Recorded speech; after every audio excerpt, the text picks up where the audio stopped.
चलता है कि गायब कर देते हैं लोगों को। तो मैं इसकी पूरी जांच चाहूँगा।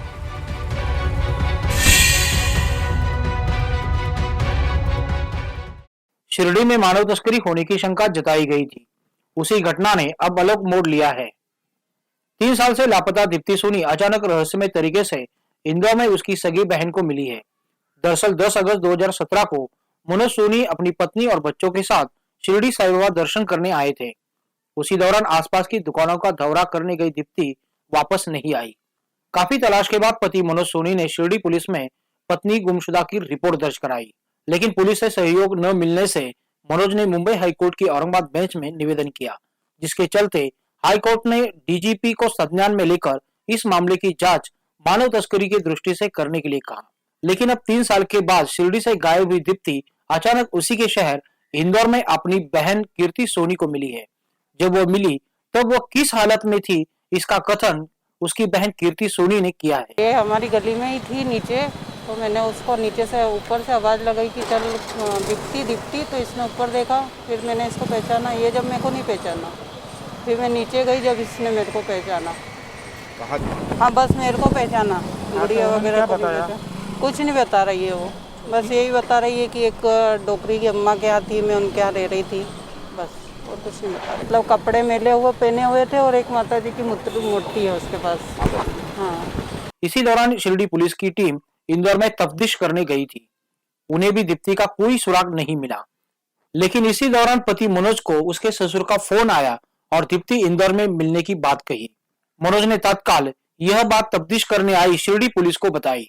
पुलिस ने हरकत में आते हुए इंदौर पहुंचकर गुमशुदा दीप्ति, उसकी बहन कीर्ति सोनी और पति मनोज सोनी को आगे की छानबीन के लिए शिरडी लेकर आए हैं। 10 अगस्त 2017 को हम गुजरात घूमते हुए शिरडी आए थे दर्शन के लिए, और हमने दर्शन किए, प्रसादालय में खाना खाया शाम को, और सामने कुछ दुकानें लगी थी, मेला टाइप लगा था। हम घूमने चले गए थे बच्चों के साथ, और बच्चों अंदर गए तो बच्चों ने झूले में बैठने का बोला, तो बच्चों ने हमने झूले में बिठाया झूलने के लिए, और करीब 4-5 राउंड हुए होंगे।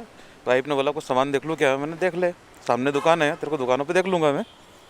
अब झूला वाला फुर्सत में था उस टाइम, बच्चों को उसने काफ़ी टाइम तक झूला झुलाया, 2 ही बच्चे थे हमारे झूले में।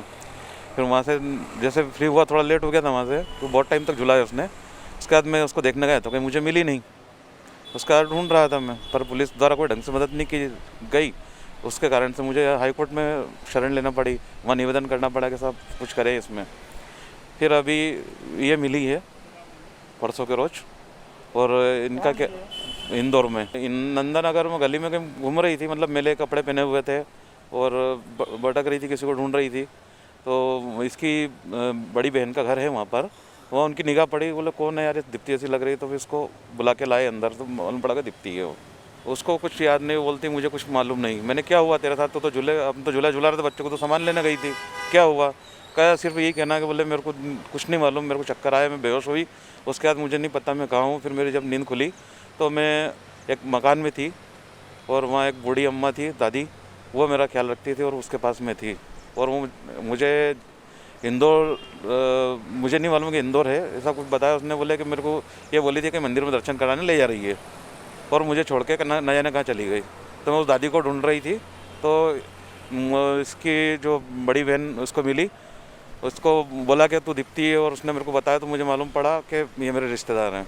फिर धीरे धीरे मुझे पता पड़ रहा है कि मेरे रिश्तेदार ऐसा बता रही है, कुछ ना कुछ नहीं गलत चल रहा है। अब वो क्या चल रहा है वो मैं कह नहीं सकता, पर अभी तक इसकी स्थिति देखते हुए तो ऐसा ही लग रहा है। लगा, मैंने काफ़ी प्रयास किए, पर कहीं से कोई मतलब संपर्क नहीं हो पाया, कुछ खबर नहीं मिली। नहीं, ये आपको मिली या पुलिस को मिली इंदौर में? नहीं, ये इसकी सिस्टर को मिली, वहाँ घर में ये बता रही थी कि कोई जो जिस दादी ने इसको रख रखा था, उसके वो कहीं दर्शन कराने के नाम पे इसको लेके आई थी, और वो इसको छोड़ के कहीं चली गई, तो उसको ढूंढ रही थी। ये एक्चुअली क्या है कि जिस दिन ये शाम को 5 बजे मिली, परसों के रोज़, और परसों के रोज़ मैं बाहर गुजरात था, तो मेरे पास 7 बजे मेरे ससुर साहब का फ़ोन आया कि बोले यार दीप्ति आ गई है। तो मैंने कहाँ से आ गई, तो बोले वो ऐसा कहीं गली में भटक रही थी, तो इनकी निगाह पड़ी ना, इनको बुलाया उसको।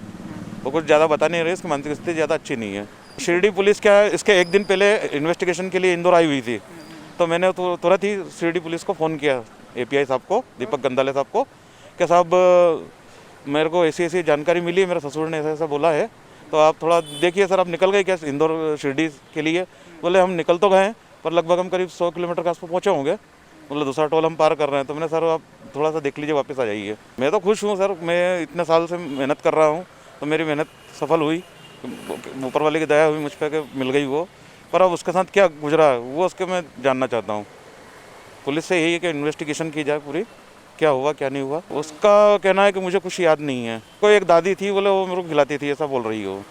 पुलिस पूछ रही है उससे, पर बता नहीं पा रही कुछ वो। अभी औरंगाबाद लेके जा रहे हैं मेडिकल के लिए वाइफ को।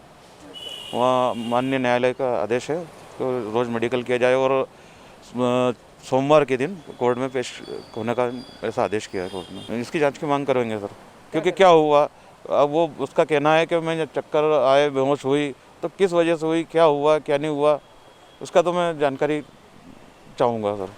कि बोले कुछ ना कुछ गलत चलता है कि गायब कर देते हैं लोगों को, तो मैं इसकी पूरी जाँच चाहूँगा। अगर आपको हमारा ये वीडियो पसंद आया हो तो कृपया लाइक करें, शेयर करें।